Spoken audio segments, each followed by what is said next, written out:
we're going to win this race. Just look at what has happened since yesterday.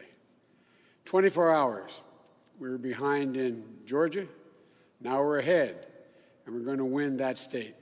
24 hours ago, we were behind in Pennsylvania, and we are going to win Pennsylvania. And now we're ahead, but we're winning in Arizona, we're winning in Nevada, and in fact, our lead just doubled in Nevada. We're on track to over 300 electoral votes, electoral college votes. And look at the national numbers. We're going to win this race with a clear majority of the nation behind us. We've gotten over 74 million votes. Let me repeat that, 74 million votes. That's more than any presidential ticket has ever gotten in the history of the United States of America. And our vote total is still growing. We're beating Donald Trump by over 4 million votes. And that's a margin that's still growing as well. One of the things I'm especially proud of is how well we've done across America. And we're going to be the first Democrat to win in Arizona in 24 years. We're going to be the first Democrat to win Georgia in 28 years. And we've rebuilt the blue wall in the middle of the country that crumbled just 4 years ago. Pennsylvania, Michigan, Wisconsin, the heartland of this nation. I know watching these vote tallies on TV moves very slow, and as slow as it goes, it can be numbing. But never forget, the tallies aren't just numbers. They represent votes and voters, men and women who exercise their fundamental right to have their voice heard. And what's becoming clear each hour is that record number of Americans of all races, faiths, religions chose change over more of the same. They've given us a mandate for action on COVID, the economy, climate change, systemic racism. They made it clear they want the country to come together, not continue to pull apart. The people spoke, more than 74 million Americans, and they spoke loudly for our ticket.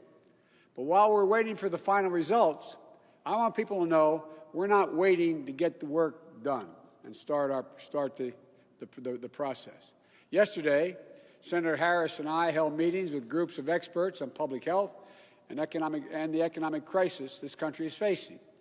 The pandemic, as you also know, is getting more worrisome all across the country. Daily cases are skyrocketing, and it's now believed that we could see as many as 200,000 cases in a single day. The death toll is approaching 240,000 lives lost to this virus. That's 240,000 empty chairs, kitchen tables, and dining room tables all across America. We'll never be able to measure all that pain and the loss, the suffering that so many families have experienced. We know something about what it feels like to lose someone. And I want them to know they're not alone. Our hearts break with you. I want everyone to know on day one, we're going to put our plan to control this virus into action.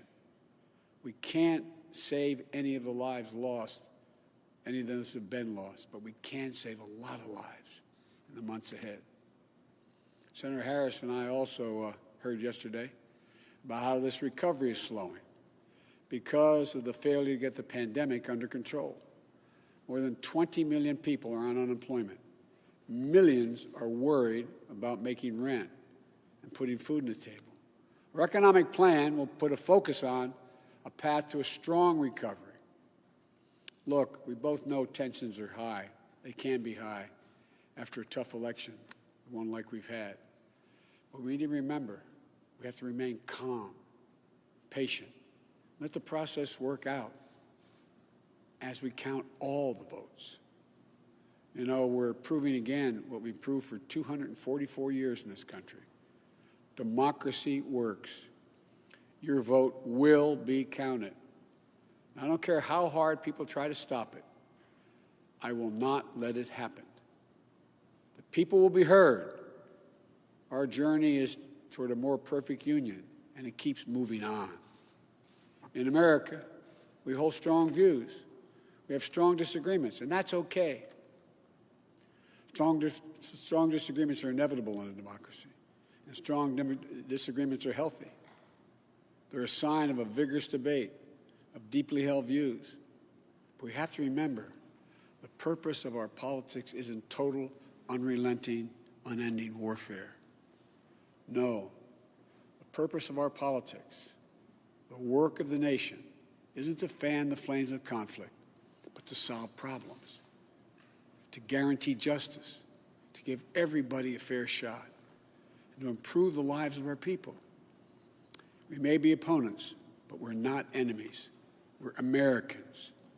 No matter who you voted for, I'm certain of one thing. The vast majority of almost 150 million Americans who voted, they want to get the vitriol out of our politics.